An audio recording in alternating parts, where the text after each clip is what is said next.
আমার সামনে দেখতে পাচ্ছেন ব্রাদার্স প্লেন মেশিনের পিসিবি বোর্ড। এই বোর্ডের মূলত হচ্ছে এই পাওয়ার আসে না কী কারণে আমি আপনাদের এই ভিডিওতে দেখিয়ে দিচ্ছি। ভিডিও না টেনে সম্পূর্ণ দেখুন কিভাবে এই পাওয়ার সমাধান করবেন। দেখতে পাচ্ছেন আমার সামনে পিসিবি বোর্ড, ঠিক আছে। এই বোর্ডের মূলত এইখানে দুইটা ক্যাপাসিটার দেখতে পাচ্ছেন। আমি বোর্ড ভালো করে দেখিয়ে দিচ্ছি আপনাদের, ঠিক আছে।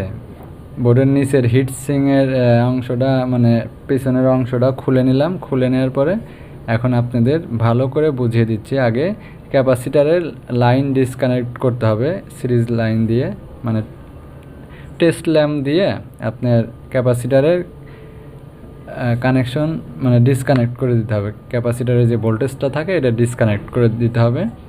এরপরে দেখেন এই দুইটা ক্যাপাসিটার ফুটে গেছে, মানে ফুলে উপরের যে আলাদা থাকে এই প্লাস্টিকের আবরণ থাকে ওটা উঠে গেছে, ঠিক আছে।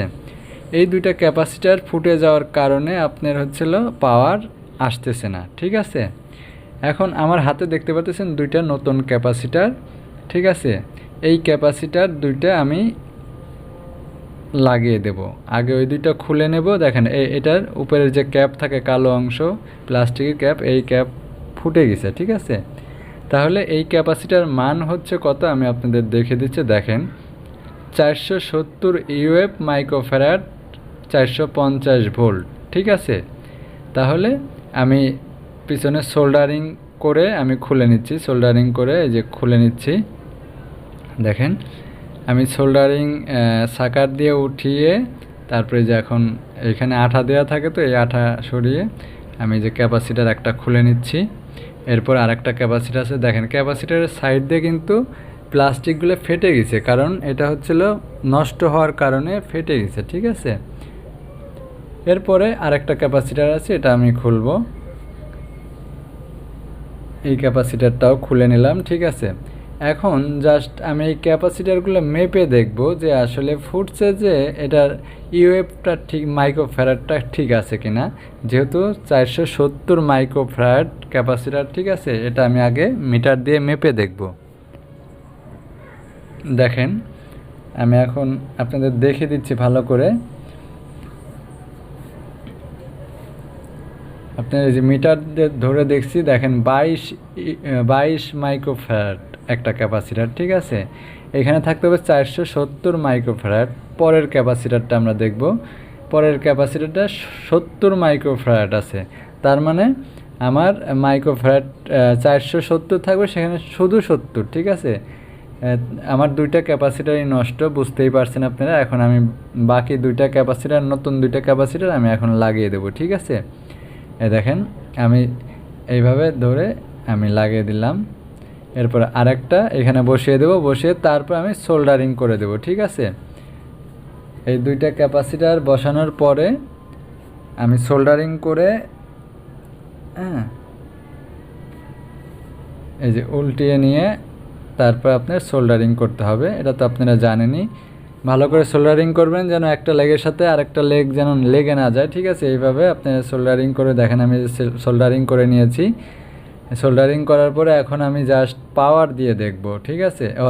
সরি, ক্যাপাসিটারের যে এইগুলো আছে আপনার ক্যাপাসিটারের সাইডে আমি গ্লুগান আঠা দিয়ে আমি এটা লাগিয়ে দেবো, যাতে ক্যাপাসিটার মেশিন যখন চলবে ভাইব্রেশনও যেন খুলে টুলে না যায়, লুজ কন্ট্যাক্ট যেন না হয়।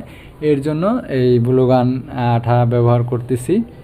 এইখানে কোম্পানির দেওয়া যে আঠাটা এটা ব্যবহার করাটাই ভালো, আমার কাছে যেহেতু নাই সেই কারণে আমি গ্লুগান আঠাটা ব্যবহার করতেছি, ঠিক আছে। এরপরে আমি পাওয়ার দিয়ে আগে চেক করে দেখব যে আমার পাওয়ার আসছে কিনা। পাওয়ার আসলে আপনার এই সবুজ বাতি আর লাল বাতি জ্বলবে। বোর্ডের মধ্যে যে এইটা আছে আপনার বাতিটা আছে, এই বাতিগুলো জ্বলবে, জ্বললেই বুঝতে পারবেন যে পাওয়ার আসছে। এখন আমি পাওয়ার দিব। এই যে পাওয়ার দিছে, এই যে দেখেন সবুজ বাতিটা জ্বলছে, এই যে এই সবুজ বাতিটা জ্বলছে, আবার এই পাশের একটা লাল বাতিও জ্বলছে। তার মানে আমার বোর্ড ঠিক হয়ে গেছে। দেখেন এই যে এইখানে এই বাতিটাও জ্বলছে, তার মানে আমার বোর্ড রিপেয়ার করা হয়ে গেছে। এখন আমি জাস্ট মেশিনে লাগিয়ে আমি চালিয়ে আপনাদের দেখাবো কিভাবে। আসলে পাওয়ারের অনেক কারণে পাওয়ারের সমস্যা দেখা গেছে যে পাওয়ার সেকশন খালি ক্যাপাসিটার গেলেই যে ঠিক হয়ে যাবে তা কিন্তু না, আপনার পাওয়ার রিলেটেড যেসব কম্পোনেন্টগুলো আছে এগুলো চেক করতে হবে। আমি সব দেখছি যে আমার ফিউজ ভালো আছে, ডায়োড ভালো আছে, তারপরে ভেরিস্টরগুলো ভালো আছে, জাস্ট আমি দেখলাম যে খালি ক্যাপাসিটার দুইটা উইক হয়ে গেছে, নষ্ট হয়ে গেছে, ঠিক আছে। তা আমি এই ক্যাপাসিটার দুটো চেঞ্জ করার পরে সিরিজ লাইন দিয়ে চেক করলাম, আমার বোর্ড রেডি হয়ে গেছে। এখন দেখেন মেশিনে লাগিয়ে দিয়েছি বোর্ড, মেশিনে লাগিয়ে দেওয়ার পরে এখন মেশিনের পাওয়ার সুইচ অন করলাম। হ্যাঁ, পাওয়ার সুইচ অন করলাম, অন করার পর দেখেন আমার ডিসপ্লেতে লাইট শো করতেছে, ঠিক আছে। এখন জাস্ট এখানে যে আমার ফিটের যে এটা আছে এটা আমি খুলে নিচ্ছি, যেহেতু আমি মেশিনটা চালাবো, ঠিক আছে। এই যে দেখেন আমি মেশিন চালাচ্ছি, মেশিন চলতেছে, ঠিক আছে। তাহলে আমার বোর্ড রিপেয়ার হয়ে গেল। তা ভালো থাকবেন সবাই, সুস্থ থাকবেন। আজকের মতো এইখানেই বিদায় নিচ্ছি, পরবর্তী ভিডিও দেখার জন্য আমন্ত্রণ রইল। আল্লাহ হাফেজ।